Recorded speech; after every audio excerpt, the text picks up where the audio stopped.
E aí galera, tudo bem com vocês? Vamos para a segunda aula de língua portuguesa? Nós vamos continuar falando sobre a narrativa, mas agora sobre os elementos da narração. Vamos lá? Hoje é dia 13 de maio de 2020. Como diz a minha avó, o seguro morreu de velho, então se liga aí nas instruções. Sempre é bom lembrar, anote as dúvidas e mande para mim antes de realizar as atividades. Assim como você deve notar as principais informações para realizar a atividade depois e tirar uma boa nota. Não tenha pressa, você tem uma semana para realizar a atividade. O problema é que você só tem uma chance, então não faça atividade com dúvidas. Esclareça antes de fazê-la. Com essa aula, então, nós temos os seguintes objetivos: compreender os principais elementos da narrativa, que é o personagem, o tempo, o espaço, o narrador e o enredo. Quais são as principais características desses elementos? E nós vamos também rever um exemplo de narrativa aqui para vocês poderem entender o conteúdo. Vamos lá? Antes de mais nada, dá uma olhada nesse vídeo que eu achei lá no Brasil Escola, no canal do Brasil Escola. Ele vai explicar mais ou menos o que eu quero que vocês entendam, que é o personagem, o enredo, o narrador e assim vai, certo? Então, assista o vídeo, anote as principais informações para a gente poder continuar. Agora a gente vai passar para os elementos centrais. As partes componentes do texto narrativo são as seguintes: enredo, personagem, tempo, espaço e narrador. Nós vamos falar brevemente sobre cada uma dessas categorias. É claro que elas têm muito mais coisa para ser ditas, mas aqui o objetivo é colocar você a par desses elementos que são centrais. Então, primeiro você precisa de um enredo. O que é um enredo? O enredo é a história. Você precisa ter uma história para contar. Então, esse enredo se desenvolve por meio desses elementos. Para você ter uma noção do que é um enredo, você já deve ter visto, por exemplo, uma sinopse de filme. Você vai ao cinema, aí você dá uma olhada lá na internet, como é que é o filme, porque você quer ter uma noção de como é que é. Aquilo que você lê contando brevemente a história do filme é um gênero chamado sinopse. A sinopse nada mais é do que um enredo, tá? Então você precisa de um enredo naturalmente para poder contar uma história, né? Depois você precisa de um personagem. O que é um personagem? A gente entende personagem como sendo aquela figura que atua, que promove as ações dentro da narrativa. Não existe narrativa sem personagem, porque personagem pode ser qualquer coisa. Muita gente às vezes confunde personagem com pessoa, não é. Eu posso ter personagem pessoa, eu posso ter personagem animal, eu posso ter personagem objeto, eu posso ter personagem coisa, eu posso ter personagem inclusive sem forma. Tá? Isso vai depender da minha proposta, isso vai depender do meu enredo, do tipo de narrativa que eu quero contar. E basicamente existem 3 tipos de personagens. Eu tenho um personagem principal chamado protagonista. Então eu tenho que ter pelo menos um personagem numa história. Se eu vou contar uma história, eu preciso de pelo menos um, e naturalmente ele vai ser o protagonista. A história gira em torno dele. Os fatos, os conflitos, tudo é em torno desse personagem. Pode ter mais de um protagonista? Pode, se a história for uma história longa, que tem muitos personagens, pode haver mais de um protagonista, mas basicamente a gente costuma ter um protagonista. Nós temos também o antagonista, tá? É muito comum que as histórias possuam o antagonista. O antagonista é aquele personagem que rivaliza com o protagonista. Então ele é o principal do lado contrário, tá?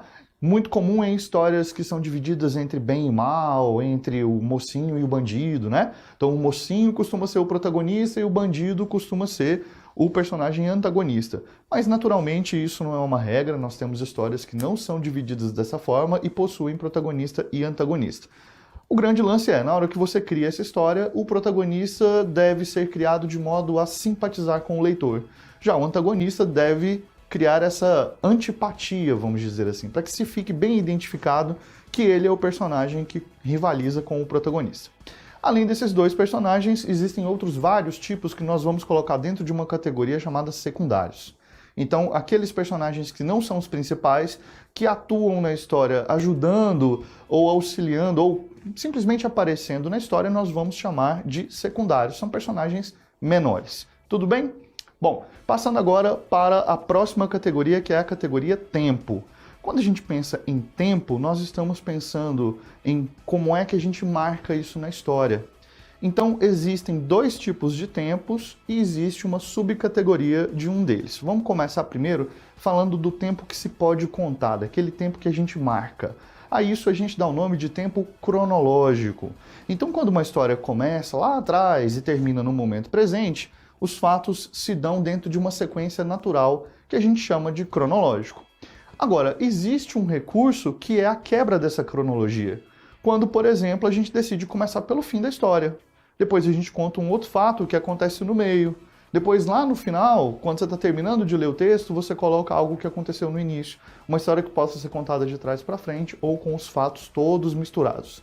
Se por acaso você tiver alguma dúvida em relação a isso, eu aconselho a você assistir a um filme chamado Pulp Fiction, do diretor Quentin Tarantino. Ele é um filme totalmente construído em cima dessa não cronologia, então vai ficar fácil de você entender. O outro tipo de tempo que existe, que não está ligado à marcação temporal física, né? O nosso tempo marcado de relógio, de calendário, nem nada, é o tempo psicológico. Esse tempo psicológico, ele é mais um tempo interno da personagem, porque a personagem percebe as coisas de maneira diferente. Você mesmo já deve ter percebido isso. Quando você assiste a uma aula de um professor que você gosta muito da matéria e do professor, a aula passa assim, você nem percebe. Em compensação, se logo em seguida entrar outro professor, cuja matéria você não tem tanta simpatia, ou o professor não seja exatamente a pessoa mais dinâmica do mundo, você vai acabar ficando com sono, com preguiça, aquela aula parece demorar um tempão. Isso é mais ou menos o que acontece no tempo psicológico, ou seja, não é a noção física que determina, é a sensação do personagem inserido dentro de um tempo que mostra como é que isso acontece. Tudo bem? Além da categoria tempo, que nós dividimos dessa maneira, nós temos também a categoria espaço, beleza? O espaço vai ser dividido em espaço físico e espaço psicológico. O espaço físico, naturalmente, é o espaço onde a história acontece, aquele espaço que é visual, aquele espaço que nós podemos compreendê-lo, né? Pelos elementos que são referentes para nós no cotidiano, são elementos móveis, carros, trânsito, árvore, tudo isso faz parte do universo e a gente tem essas referências. Então a gente chama isso de espaço físico. É muito comum que ao fazer a representação do espaço físico, nós recorramos a outra tipologia textual que é a descrição, que eu já fiz uma aula sobre ela, vale a pena assistir inclusive, tá? Mas basicamente o que acontece nesse momento é que a gente vai fazer uma caracterização do espaço físico para que o leitor possa saber onde é que aqueles fatos acontecem. E além desse espaço físico, nós temos também o espaço psicológico, que, semelhante ao tempo psicológico, não é interpretado segundo aquilo que é visualmente perceptível. O espaço psicológico já é como a gente interpreta o espaço. Então a sensação que você tem, por exemplo, a ir a uma casa de avós, por exemplo, que você cresceu indo lá nos finais de semana, né? Aquele espaço ele significa mais para você do que para uma pessoa que está passando de carro ali na frente e vê aquela casa. A pessoa vê aquela casa, ela vê simplesmente uma construção. Você não, você tem uma relação com aquele espaço. Então aquele espaço que você brincou, que você cresceu e tudo mais, ele é mais significativo. Portanto, ao caracterizar o espaço psicológico na narrativa, você precisa trazer essas sensações que o personagem tem em relação àquilo que ele vive. Tudo bem? Bom, além desta categoria, nós temos ainda a categoria narrador. O que é o narrador? Narrador é quem conta a história. Primeiro, façamos a distinção. Narrador é uma coisa, autor é outra coisa completamente diferente. Não confunda narrador com autor. Pode acontecer de o autor ser o narrador também da história? Pode, mas pensemos no narrador como sendo uma espécie de entidade responsável por contar a história. Essa entidade, quando ela não está presente dentro da narrativa, quando a história não acontece com ela, a gente chama de narrador observador ou narrador onisciente. Aquele narrador em terceira pessoa que observa os fatos distantes sem fazer nenhuma interpretação deles, nesse caso o narrador observador, ou então o narrador onisciente. Onisciente é uma palavra que vem do latim. Omni, tudo, ciência, saber. Ou seja, é um narrador que sabe de todas as coisas. Ele sabe o que se passa dentro das personagens, ele sabe como é que é a vida das personagens, ele sabe de tudo. Do tempo, passado, futuro, tudo. Então nós temos narrador observador e onisciente, que são em terceira pessoa, o foco narrativo é dado em terceira pessoa, eles não aparecem na história, eles não interferem na história, e nós temos os narradores que são personagens, ou seja, as histórias são contadas em primeira pessoa. Nós temos o narrador personagem protagonista, que é aquele que conta a própria história, ele vivenciou todos aqueles fatos, E nós temos um narrador que a gente chama de narrador participante, ou seja, ele não é o narrador, ele não é o personagem principal, ele é uma personagem, só que ele está ao lado de uma personagem principal. E aí, como exemplo, a gente poderia citar o Watson, do Sherlock Holmes. A história escrita por Sir Arthur Conan Doyle foi contada exatamente pelo melhor amigo do Sherlock Holmes. O Sherlock Holmes é o personagem principal, mas quem conta a história é o Dr. Watson. Então aí a gente tem esse exemplo de narrador que é participante. Bom, esses são os elementos que compõem a narrativa, A tipologia textual narrativa possui esses elementos essenciais. A partir disso é que se cria gênero textual e que se produz toda sorte de gêneros possíveis. Nós também teremos aulas sobre isso, eu convido você a assistir as nossas aulas sobre os gêneros narrativos, que elas também estão muito legais. Eu vou ficando por aqui, eu agradeço você ter assistido o nosso vídeo, peço você para seguir a gente nas nossas redes sociais, participe, mande suas perguntas, mande sugestões, que a gente está aberto a produzir isso para você também, tá bom? Valeu e até a próxima!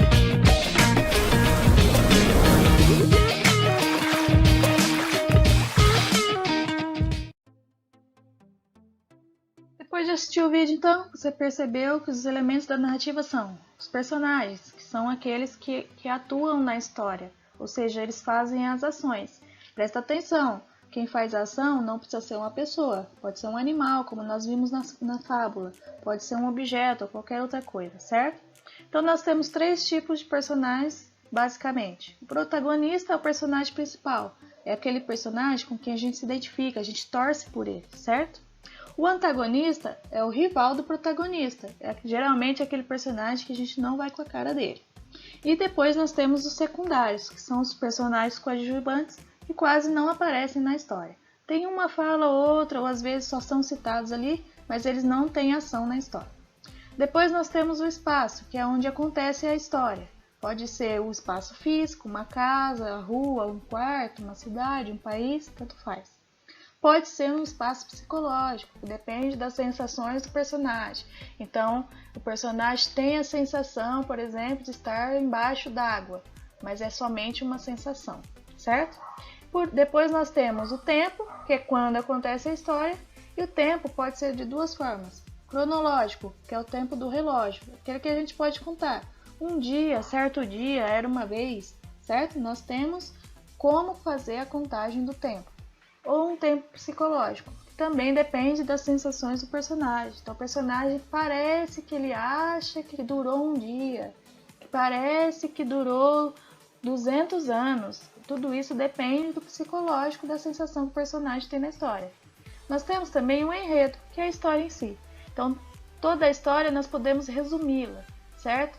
Então se eu vou contar a história de como eu acordei hoje, o que eu fiz? Eu levantei, escovei os dentes, tomei um café e vim fazer a aula para vocês. Isso é um enredo, certo? Um resumo do que aconteceu no meu dia até agora. Por fim, nós temos um dos principais elementos da narrativa, que é o narrador. Não pode haver narrativa se não tiver narrador, alguém que conta a história. E nós temos também 3 tipos de narradores, basicamente falando. Aquele que é observador, ele vai contar somente aquilo que ele está vendo. Ele não sabe dos pensamentos da personagem, do que está acontecendo do outro lado da rua. Ele está contando o que ele está olhando.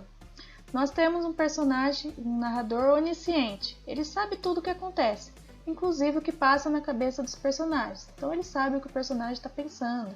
Ele está pensando que queria comer uma deliciosa feijoada agora. Esse pensamento que não é dito pelo personagem faz o narrador ser onisciente. Ele sabe de tudo o que está acontecendo em todos os momentos. Depois nós temos um narrador que também é personagem da história, certo? Ele é um narrador-personagem. Ele vai contar a história do ponto de vista dele. O que vai diferenciar o narrador observador e onisciente do personagem são as formas verbais. Os narradores observador e onisciente vão estar geralmente na terceira pessoa, que é o ele. Então ele não vai contar da perspectiva do eu. O narrador-personagem vai contar em primeira pessoa, eu. Eu estava lá, eu fui, eu brinquei, eu fiz e etc. Certo? Eu coloquei como exemplo aí para vocês a história do cavalo e o burro, do Monteiro Lobato. Como eu já tinha falado sobre ela na aula anterior, não vou ler novamente. Mas se você não viu, não lembra, dá um pause aí ou vai na outra aula para me ver contar essa história, certo? Está imperdível. Dentro dessa história do cavalo e o burro, nós temos os elementos da narrativa. Então nós temos lá os personagens. Quem é o protagonista? É o burro. É dele que a gente tem dó, a gente simpatiza com ele. O antagonista, então, é o cavalo. O cavalo é aquele personagem que a gente não gosta muito, que a gente acha meio besta. Depois nós temos os personagens secundários, que aparecem pouco, que são os tropeiros e o papagaio, que fala a última parte da história. O espaço onde se passa a história é uma cidade, fala lá no comecinho, na primeira linha. O tempo não diz claramente qual é o tempo, mas nós presumimos que se passa em alguns minutos, certo? É rapidamente, a história acontece rapidamente. Resumindo o enredo, nós temos, primeiro, o burro reclama com o cavalo que ele está com muito peso. Depois, o cavalo tira sarro, zomba do burro, dizendo que ele não vai levar mais peso, é o burro que tem que levar. Depois, o burro morre, e é isso que é o clímax da história. Por fim, o cavalo tem que levar toda a carga, porque o burro morreu, certo? Resumidamente, esse é o enredo, é a história que é contada ali. E o narrador que nós temos, ele é um narrador observador, que está em terceira pessoa. Ele está narrando apenas aquilo que ele está vendo, ok? Bom, pessoal, se você entendeu completamente a aula, não sobrou dúvidas, está tudo fresquinho na sua cabeça, vai lá no Class 1, faça a atividade 3, que eu vou postar à tarde, certo? Às 3 horas da tarde. Se ficou ainda com dúvida, me manda um e-mail que está aí para vocês, ou me escreva lá no Class 1 mesmo, que eu vou responder o mais rapidamente possível. Não faça atividade com dúvidas, converse comigo antes. Um abraço, até mais!